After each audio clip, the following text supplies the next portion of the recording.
Hello students, आज हम करेंगे financial statements with adjustment chapter का नेक्स्ट टॉपिक और टॉपिक है हमारा managers commission.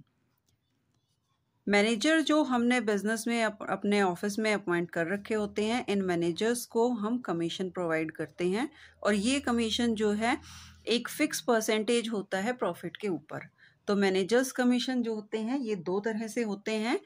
Managers commission on profit, इसके लिए हम दो चीज़ें ध्यान में रखेंगे। दो तरह से ये कमीशन हम दे सकते हैं, first and second.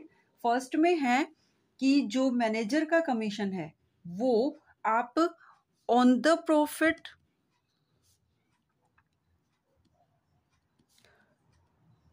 Before charging commission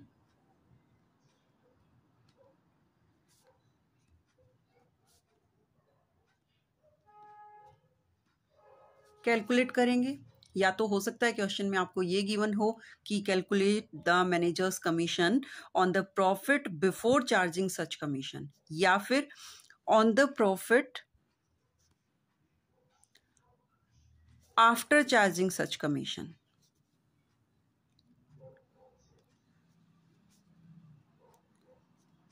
इसमें आपको दो चीज़ें ध्यान रखनी है। देखिए, सपोज करो मैं यहाँ पर आपको कहती हूँ कि 10% मैनेजर्स का कमीशन देना है, मैनेजर को 10% कमीशन आपने देना है। तो 10% कमीशन देना है कौन से प्रॉफिट पर? On the profit before charging such commission. Means आप प्रॉफिट एंड लॉस अकाउंट की क्रेडिट साइड में से डेबिट साइड के टोटल को माइनस करके जो प्रॉफिट आपको मिलता है उसके ऊपर आप 10% कैलकुलेट करेंगे। तो उस कंडीशन में आपकी जो प्रॉफिट की कमीशन की कैलकुलेशन होएगी वो हम कैसे करते हैं?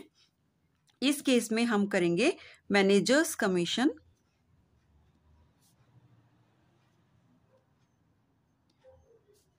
इज इक्वल टू, इसको हम कैसे कैलकुलेट करेंगे? प्रॉफिट बिफोर सच कमीशन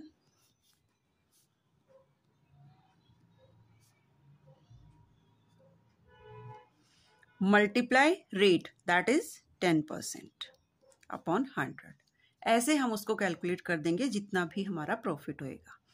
अब मैं इसमें आपको एग्जांपल देती हूँ। सपोज प्रॉफिट है आपका 20,000। Suppose profit before commission is 20,000 and rate of commission is 10% before charging on profit before charging such commission। ये आपको क्वेश्चन में गिवन है। तो आप इसको कैसे करेंगे? इसको आप कैसे ट्रीट करेंगे, कैसे आपको कैलकुलेट करेंगे, सॉरी, कि मैनेजर्स कमीशन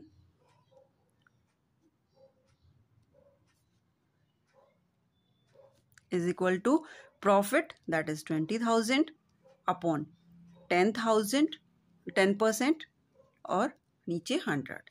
तो ये हमारा 0 से 0 कैंसिल एंड कमीशन इज 2,000।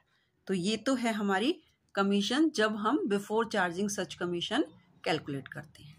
उसके बाद सेकंड केस था हमारा जब हम on the profit after charging such commission calculate करते हैं। एग्जाम्पल मैं यही रखती हूँ और मैं लेती हूँ कि मुझे जो है कमीशन की कैलकुलेशन ऐसे करनी है कि मेरा कमीशन माइनस करने के बाद जो प्रॉफिट आए उस पर। तो इसके लिए तो या तो हमें पहले कमीशन पता हो, बट कमीशन तो एक परसेंटेज है प्रॉफिट की, और या फिर हमें पहले प्रॉफिट आफ्टर सच कमीशन पता हो, लेकिन वो भी नहीं है।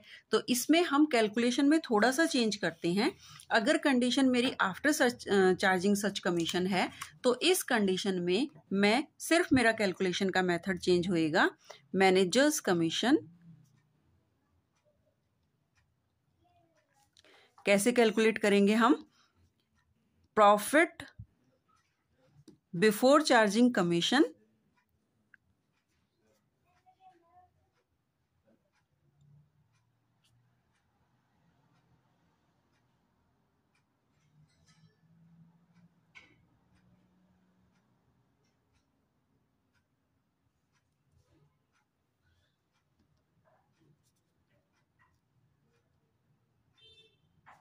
Multiply rate 10 upon 100 plus rate that is 10 upon 110, ये आ जाएगा।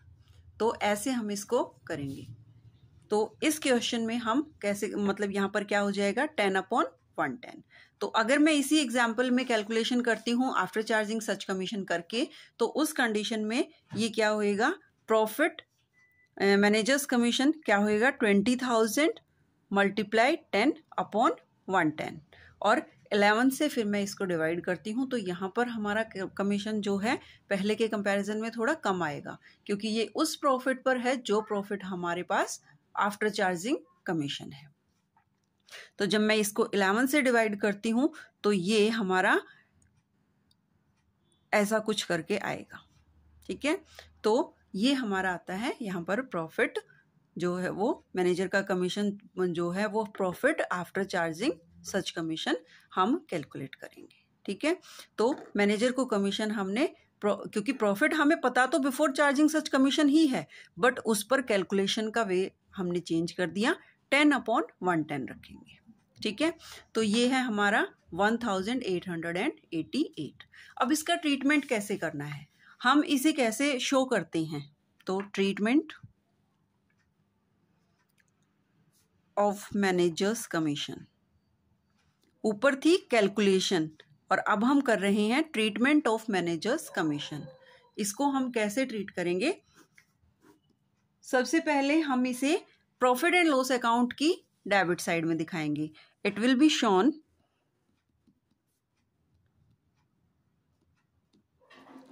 On the debit side of profit and loss account.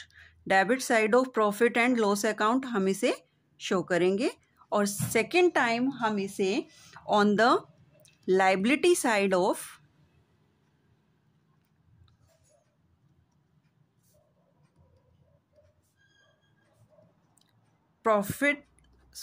Balance sheet show करते हैं।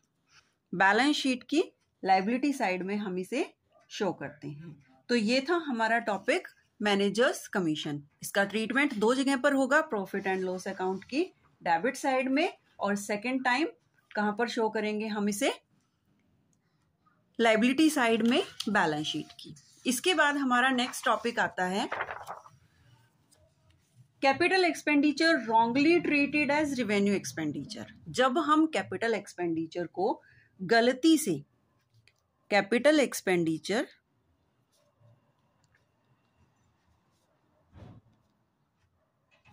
wrongly treated as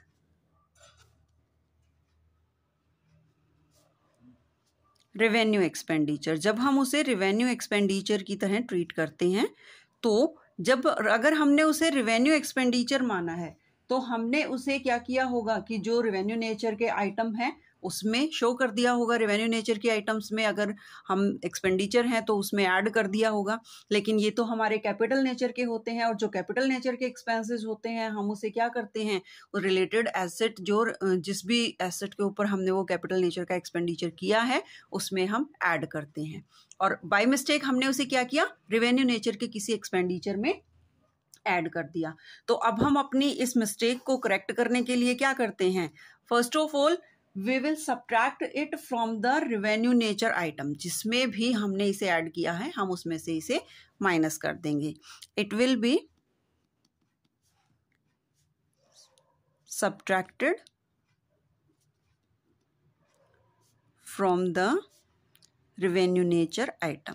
जो भी रेवेन्यू नेचर का आइटम है जिसमें हमने इनको ऐड किया है उसमें से हम इसे माइनस कर देंगे। और second time it will be added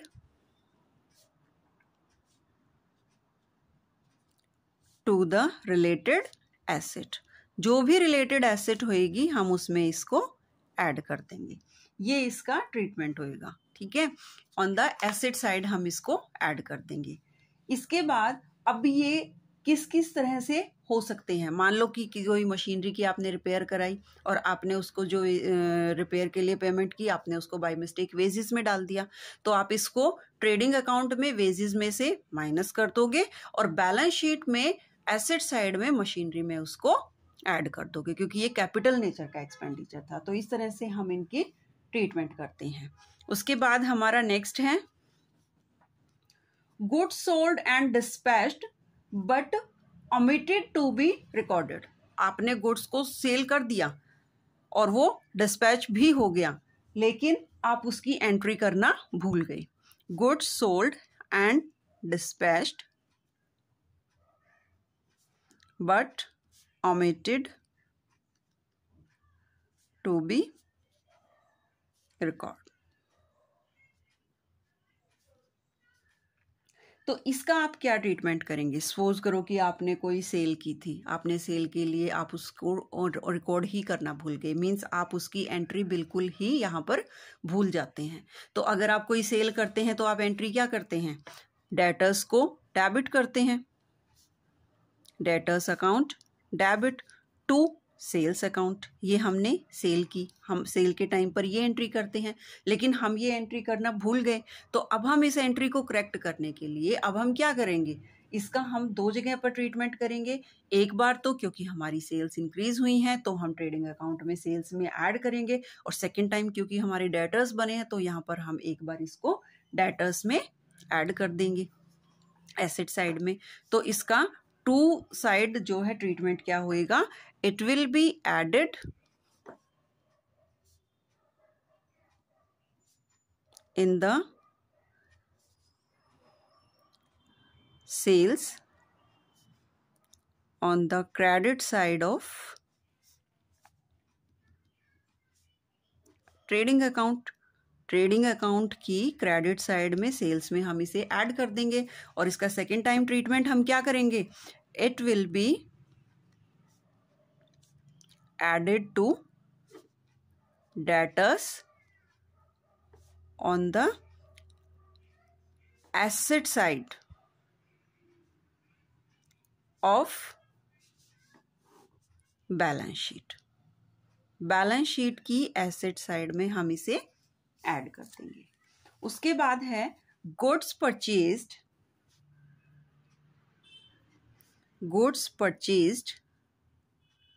and included in the stock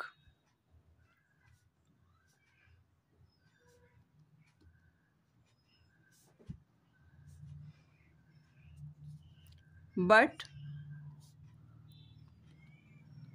omitted to be recorded।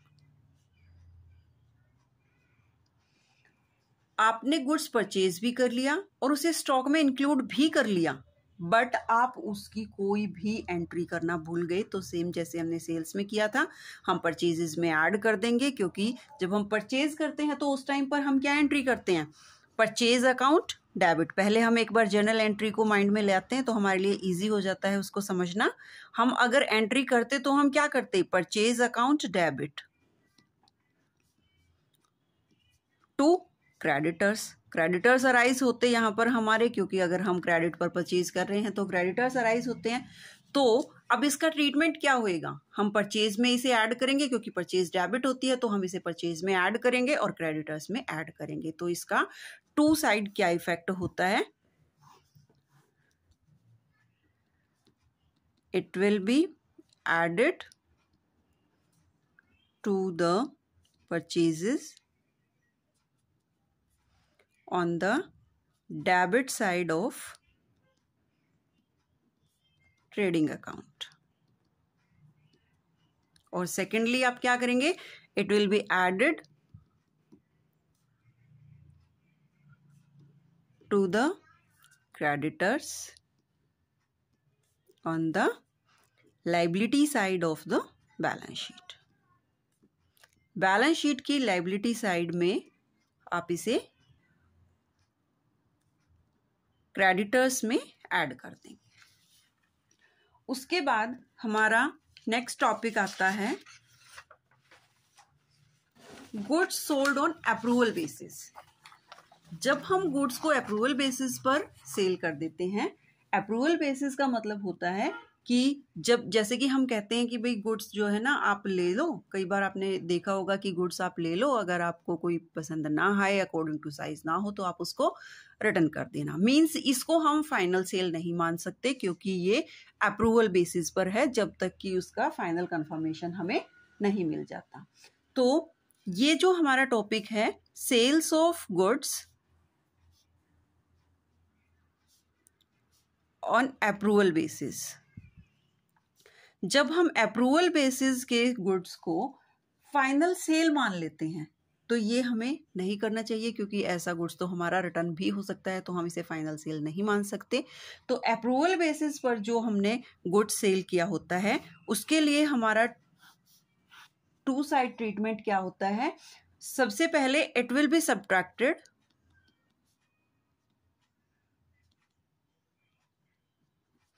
From the sales in the trading account,